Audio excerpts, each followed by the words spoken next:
আজকে নিয়ে এসেছি জামাই ষষ্ঠী স্পেশাল থালি। আজকে আমি বানিয়েছি মোগলাই পরোটা। যেহেতু জামাই ষষ্ঠী সকাল থেকেই তো ভালো ভালো খাওয়া দাওয়া, তাই না? আজকে জামাইদের দিন, তাই আজকে যে আমি রেসিপিটা বানাবো সেটা হচ্ছে মোগলাই পরোটা। এর জন্য আমি ময়দাটাকে ভালো করে একটু নুন, একটু হালকা রিফাইন্ড তেল, চিনি, একটু খাবার সোডা হালকা করে দিয়ে নিয়ে ভালো করে মেখে নিয়ে 10 মিনিট রেস্টে রেখে দিয়েছি। আর এখানে আমি ওটা যতক্ষণ রেস্টে থাকবে আমি এখানে 3টা ডিম ফেটিয়ে নিয়েছি। এর সময় পেঁয়াজ কুচি, লঙ্কা কুচি, হলুদ, লঙ্কা গুঁড়ো, জিরে গুঁড়ো, নুন এসব দিয়ে ভালো করে 2 মিনিটের মতন চামচে করে ভালো করে ঘেটে নিলাম। ডিমটার সাথে সব মশলাগুলোকে আমি ভালো করে এখানে মিশিয়ে নিলাম।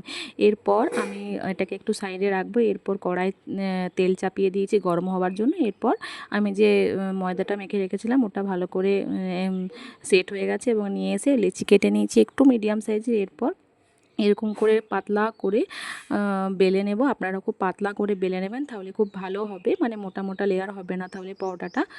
এই পাতলা করে বেলে নেওয়ার পর আমি ওই চামচে করে এই রুটির মধ্যে দিয়ে ডিমের এই গোলা, মানে যে মিশ্রণটা আছে ডিমটা দিব এবং এরপর ওরকম করে দুপাশটা দুফোল্ড করে নিলাম। আপনারা চাইলে অন্য মতন সাইজও করতে পারেন। এরপর ওই কড়াইয়ের তেলের মধ্যে আমি এটাকে দিয়ে দিলাম। আমার এই চ্যানেলের রেসিপিগুলো ভালো লাগলে অবশ্যই পাশে থাকবেন।